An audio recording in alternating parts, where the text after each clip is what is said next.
İnsan bunu yadından çıkarıp barıya. İnatasına teşekkür edenek, Tanrı yalkasın, yüzün ak bolsun. Vazifesi deyip aydıvatı. Öz adamsına teşekkür edenek, inatasından öğrenmenler. Ya öğrenfedi edenek da, tekebbirligi var. Yüzün ak bolsun, Tanrı yalkasın, halal çörüğün yüzünü gezip ben deyimel.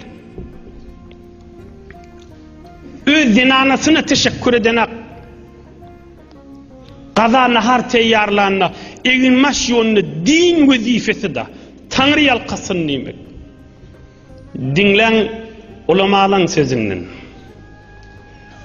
Eştenisiniz ikilenci Ömer deyilyenler, Ömer ibn Abdülaziz deyip biri geçiptir. Şoň ýanyna bir kerwen gelipdir bir wagtda. Wa kana fihim şabbun fa akhadha yakhthub.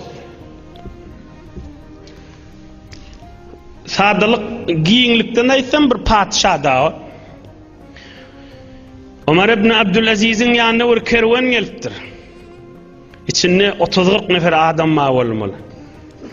Ömer ibn Abdülaziz şu şaň özi, halifaň özi 30-35 yaşında da onun hemmi ömrü 39 yaş Ömer ibn Abdülaziz'in.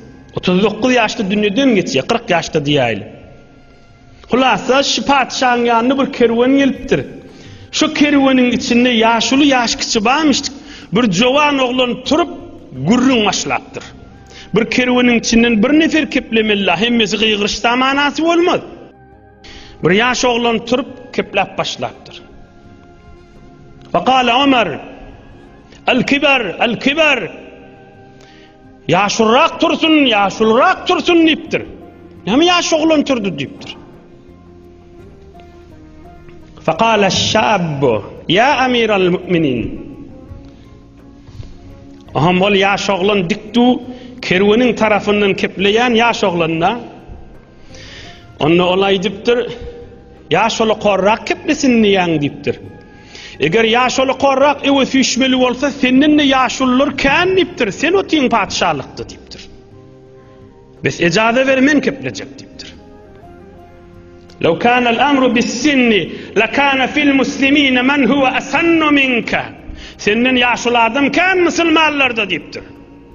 35 ýaşda otyň dipdir padşahlyk hilafatyny dipdir. Aýyp dälki dipdir.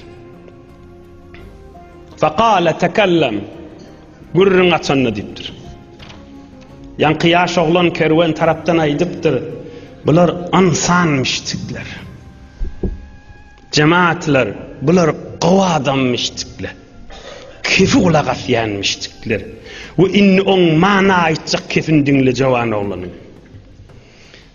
Lesna waftur ragbet ve la waftur rahba. Ey halife, ey padşah dipdir. Senden bir mal, bir kömük istemäni de gelen kerwennäl, senden korkup da gelen kerwendäl biz dipdir. Gowlugyňa bilip gelli dipdir. Korkur ýallyda adalatyň ba korkup ýörmelläl dipdir. Biz senden korkup da gelemiz, bir zat heves etip de gelemiz, bir zat çyk bersene bize dip. Aham ol Ömer ibn Abdülaziz aýdypdyr. Näme üçin gelliňiz onna dipdir. Faqala wafdu şükür. Ji'naka nashkuruka wa nansarif. Biz sana geldik fakat şu kefa edip ýerimize gitjek dipdir. Ene kefimiz şu dipdir. Tanrı ýalkasyn, yüzüň ak bolsun, döwletiň artsyn, abreýiň artsyn, görjegiň gowluk bolsun. Allah senden razi bolsun. Şunu yüzüne aýdaýylik geldik. Inni barýas biz dipdir. Gelişimiz şundan çürüýüm dipdir. Muňa diýäli insanlyk. Muňa diýäli adam karçylyk. Muňa diýäli Tanrı ýalkaly bolmak. Wagt muňa diýäli bilmänşik bolmasyzlyk. Bular cemaatla bilmänşik bolmaýanmışdyklar. Onun türüm Allah'ın yanına dereceleri ulumuştuk. Ama bir zamanında her kim bilmenşik bolýar. Onun türüm derece payda alıp bilenakta. O adamlar var bilmenşik bolýarlar. O adamlar ha bilmänşik bolýarlar. Onun çürüm ewde çykyp bilen aklarda. Welilik makamına, asmanny melekut makamına, periştelerin gözüne yıldız kebin, ay kepin, gün kepin, gürler yal ýagdaýa girip bilen aklarda. Näme üçin? Bilmänşik bolýarlar. Bilmesizliğe uğrayalı. Bilenşik bolmalı. Bilmenşik bolmalılar. Asıl insaniyet keramatı şu. Ine dişin, ağzın, dilin şükrü cemaatler. Dane din ilminden, şeriat ve tarikat ilminden düğüm sütten qaymak soğuran yali. Köni Türkmen aytyanmıştık, süt menki qaymak dostumınki diýänmiş. Qaymak yali edip hyzmatyňyza ýetirilipdi. Allah sizi şu gurrunlaryň ähli etsin. Inni bu kadar gurrunlar näme geldi diýsene, Abu Ubeydan gurrunyň deslawyna altyn muqaddime boldy. Ene şunun için dinleň. An ummil mu'minin Aişe es-Siddiqa radıyallahu ta'ala anha. Burun enemiz Hazret Aişe gurrun tarif etipdir, gurrun aytypdyr ýanyna oturallara. Enemiz Hazret Aişe kimin gydy? Hazret Abu Bekr Siddiq'ın gydy. Enemiz Hazret Aişe aytypdyr, bir gün dädemden bir gurrun eşitdim diýipdir. Abu Bekr Siddiq'dan bir gurrun eşitdim. Näme gurrun? Enheşe. Bir gün Abu Bekr Siddiq gurrun mertdir radıyallahu anh. Uhud urşunyna tyqdypdyr. Uhud urşu hemmäňiz bilýär. Uhud urşunyna tyqdypdyr. Jiňhi wuri ula turdy diýipdir.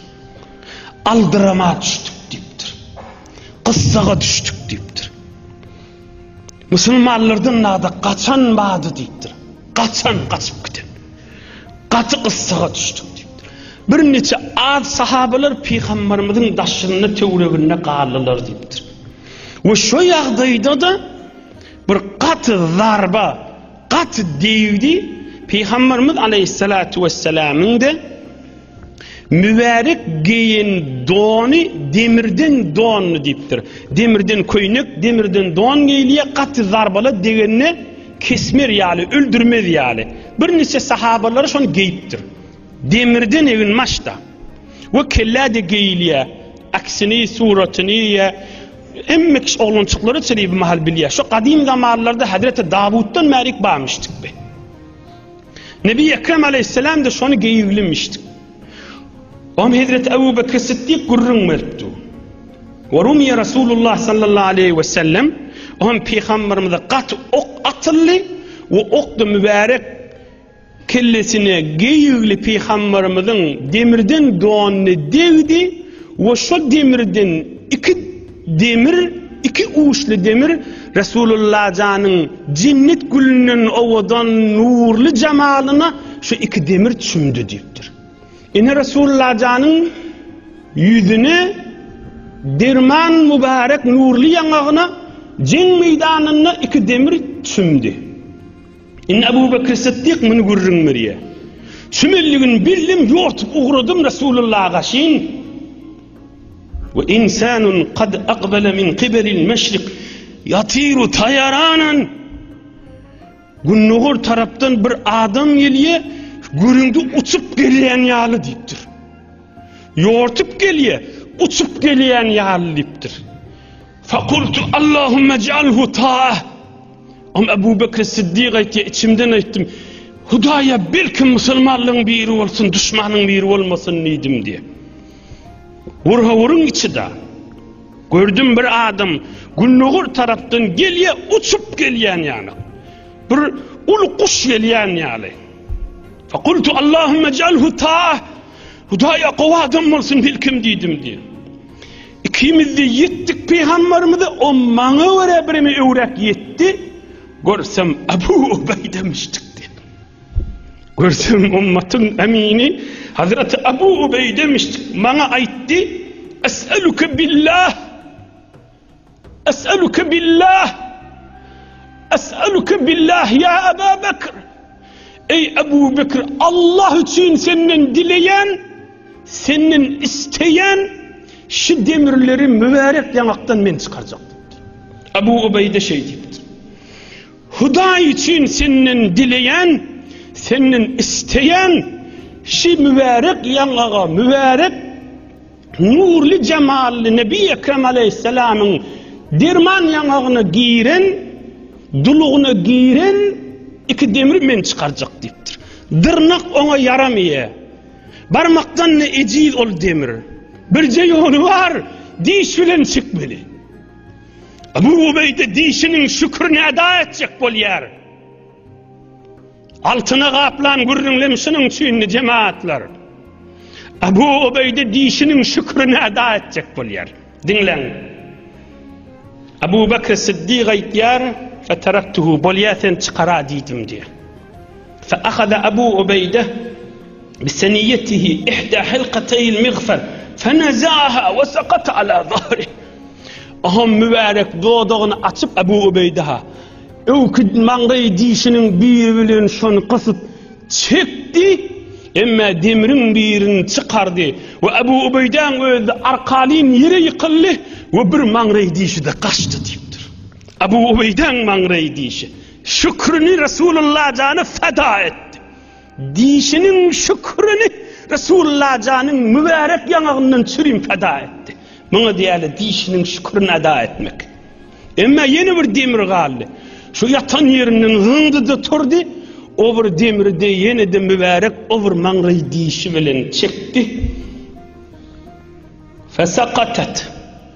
Yeni de ona çıkardı o birini. Derman cennet gülünün ovudan nurlu cemal Nebi Ekrem aleyhissalatu vesselam aleyhi ve ala Abi Ubeyde ekmelü teslimati ve tehiyyati ve salavati ve ecmeluha ve arfauha ve enveruha ve azharuha ebeden abiden.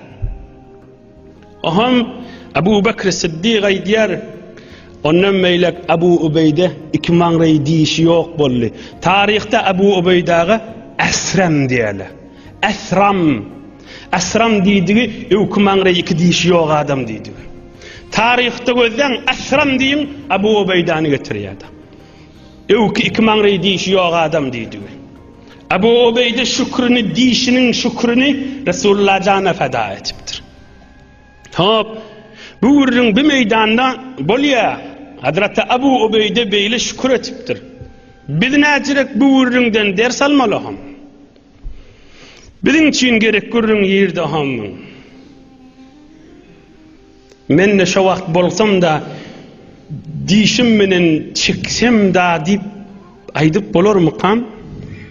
Her Müslüman aydar bir kefe. Ama sen onun adımına aytma. İki taraftan mın cevabı var. Qaytay deyin. Bir cemin için yürük hevesindir. Ona vurun yok. Ol her Müslüman onu hevesidir. Ola diş canım feda, malım mülküm feda, Resulullah canın ödünü de bir görümünden çürüyüm. Bir cemalına nazar etmeden çürüyüm. İnemen işi meni gözde diymeden çürüyüm. Canımız, malımız, evladımız, enatamız, mülkümüz bilen fedası olsun Resulullah canın ödünden çürüyüm de bir cemal inemen gördüğümden çürüyüm.